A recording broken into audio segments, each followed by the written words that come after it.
اعوذ باللہ من الشیطان الرجیم بسم اللہ الرحمن الرحیم معزز ناظرین السامعین السلام علیکم۔ اعوذ باللہ من الشیطان الرجیم بسم اللہ الرحمن الرحیم زین للذین کافروا الحیاۃ الدنیا ویسخرون من الذین آمنوا والذین اتقوا فوقہم یوم القیامہ واللہ یرزق من یشاء بغیر حساب۔ معزز ناظرین السامعین، یہ سورۃ البقرہ کی آیت نمبر 212۔ آئیے اس کا ترجمہ دیکھتے ہیں۔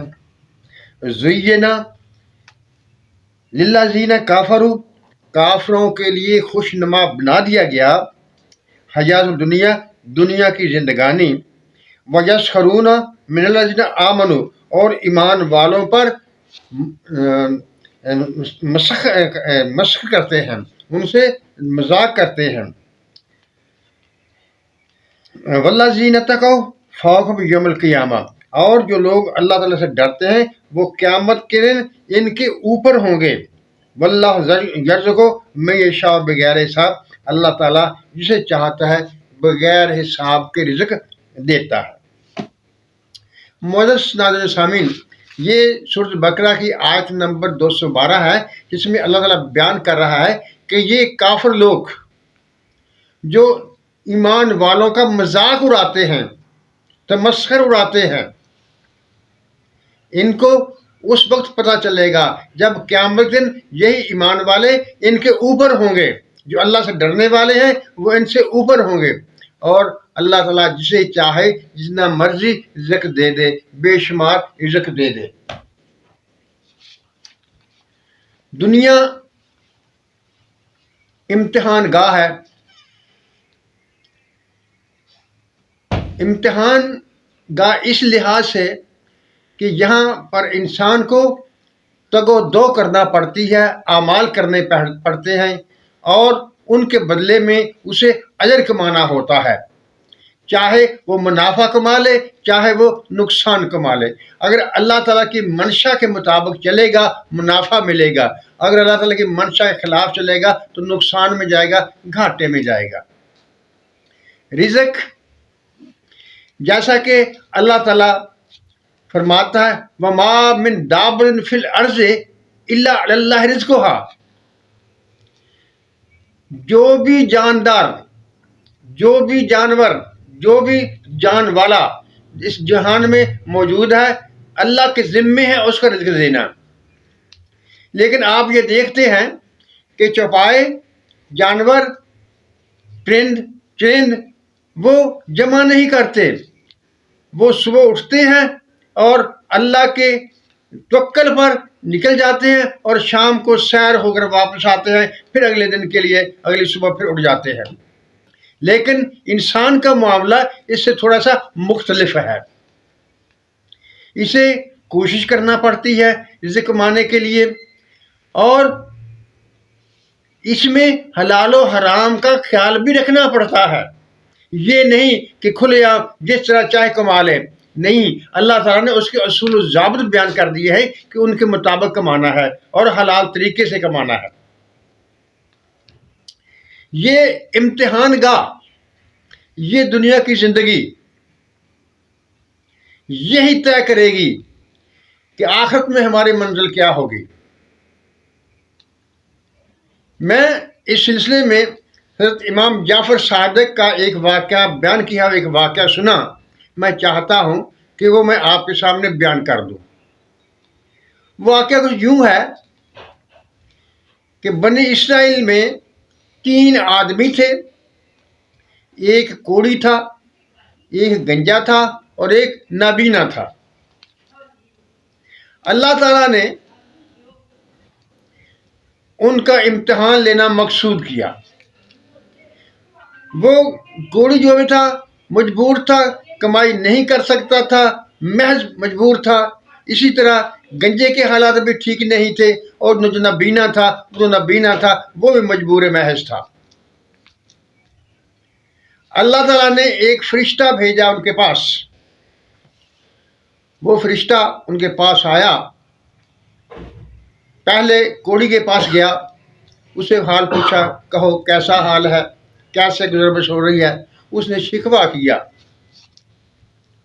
حالات بہت خراب ہیں، کوئی پیار سے بات نہیں کرتا ہے، کوئی قریب بیٹھنے نہیں دیتا. تو اس فرشتے نے کہا کہ اگر تم چاہو تو میں تمہاری مدد کر سکتا ہوں. وہ بڑا خوش ہوا.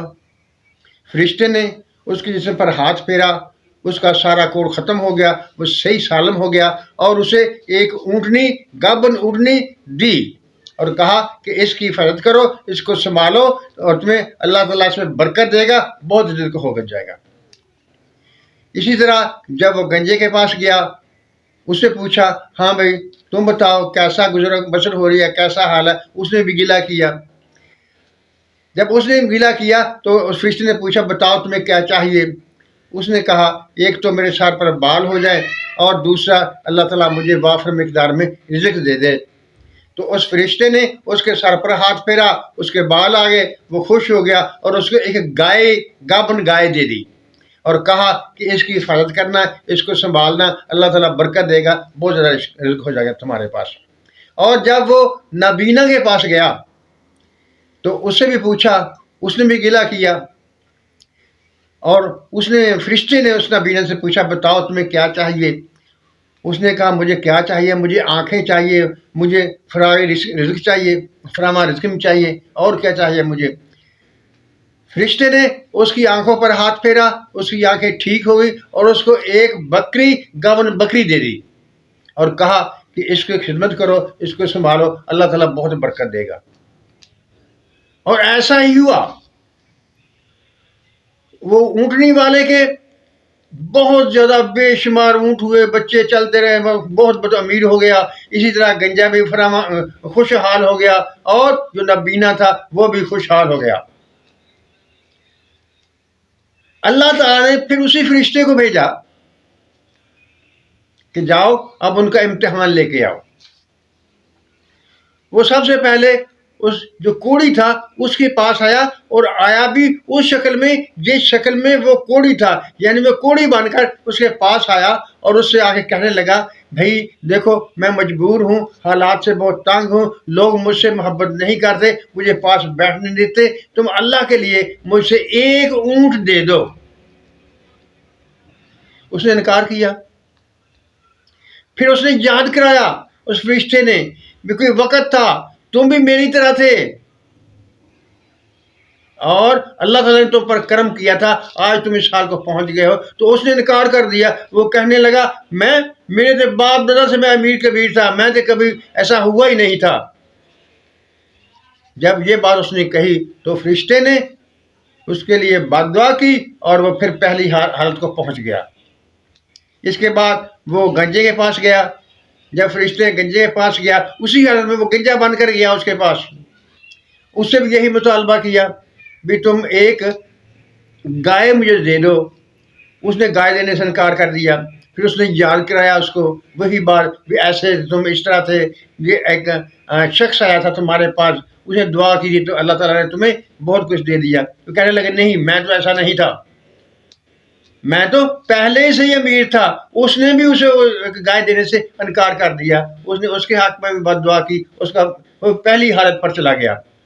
جب وہ نابینا کے پاس گیا اور اسے جا کر کہا کہ میری مدد کرو، میں حالات سے تنگ ہوں، نابینا ہوں، اس نابینا نے کیا کہا؟ اس نے کہا بھائی دیکھو یہ میرا مال ہے، اللہ نے دیا تھا مجھے، تم جس قدر لینا چاہتی ہو لے لو، اور میں تمہارا ہاتھ نہیں روکوں گا، جتنا چاہے لے لو، سارا لے دینا ہے تو سارا لے جاؤ. فرشتہ اس سے خوش ہوا، اور اس نے کہا میں تو وہی فرشتہ ہوں جو تمہارے پاس آیا تھا اور تمہارے لیے دعا کی تھی. اللہ تعالیٰ نے تمہیں مال دیا، مجھے کسی مال کی ضرورت نہیں ہے، تم کھاؤ پیو عیش کرو. دیکھیے یہ واقعہ یہ ظاہر کرتا ہے کہ جس نے اپنے وقت کو یاد رکھا اور اس کے مطابق اللہ کا شکریہ ادا کیا، اور اللہ کے نام پر مانگنے والے کو اسی طرح سے کھلے دل سے دیا، لے جاؤ، تو وہ کامیاب ہو گیا.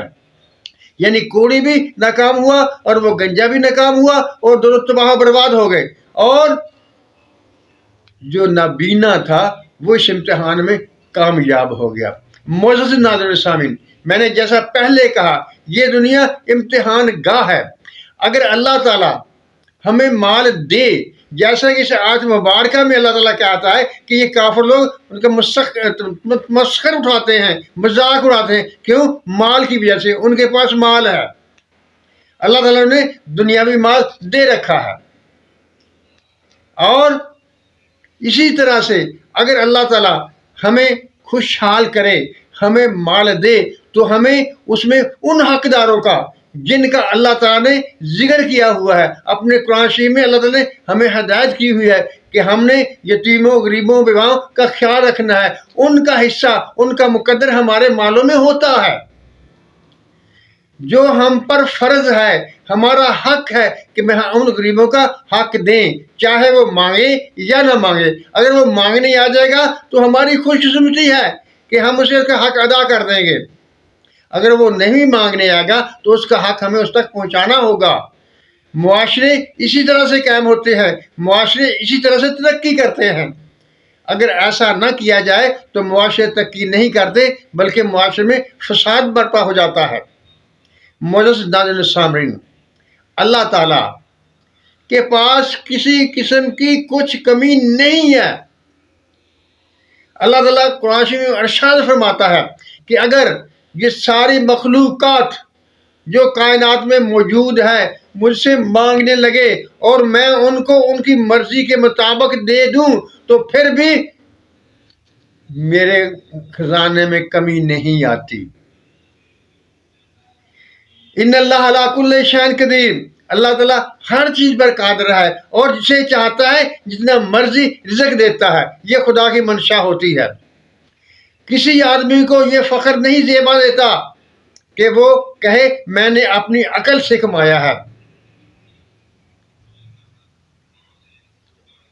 فرعون کا وزیر جو تھا وہ بھی تو یہ کہتا تھا نا کہ میں نے اپنے علم کے ذریعے مال حاصل کیا ہے۔ نہیں، علم سے کوئی کچھ نہیں لے سکتا، تدبیر سے کوئی کچھ نہیں کر سکتا جب تک اللہ کا فضل شامل حال نہ ہو۔ جب اللہ کا فضل شامل حال ہو جاتا ہے، اس کی رضا ہو جاتی ہے، تو وہ میں بے شمار بے حساب و کتاب رزق عطا فرما دیتا ہے، اور ہمیں غریبوں، فقراء، یتیموں پر خرچ کرنے کی توفیق صرف اسی کے ذریعے سے ملتی ہے۔ یہ جو ہم کہتے ہیں نا وما توفیقی الا باللہ، اس کا مطلب یہی ہے کہ جو ہم کام کرتے ہیں، جو ہم سے نیکی سرد ہوتی ہے، وہ نیکی کی توفیق اللہ تعالیٰ کی ذات سے ہمیں دیتی ہے۔ معزز ناظرین سامعین، اپنی روزمرہ زندگی میں یتیموں، مسکینوں، غریبوں کا خیال رکھیے۔ آپ جو کچھ ان پر خرچ کریں گے، اللہ کا وعدہ ہے کہ وہ اس سے زیادہ آپ کو دے گا، یہاں تک کہ علماء کرام بتاتے ہیں وہ 1400 گنا بلکہ اس سے بھی زیادہ دے گا۔ اگر آپ 1 روپیہ خرچ کریں گے تو اس کے جواب میں اللہ تعالیٰ آپ کو 1400 بلکہ اس سے بھی دگنا عطا کرے گا۔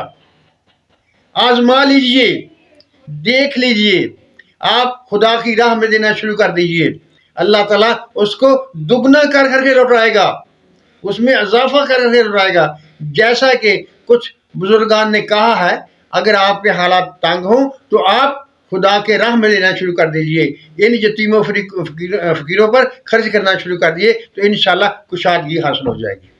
اللہ تعالیٰ ہم سب پر اپنی رحمت سے بارش کرے، ہمیں سچ بولنے، سچ سننے اور سچ پر قائم رہنے کی توفیق عطا فرمائے۔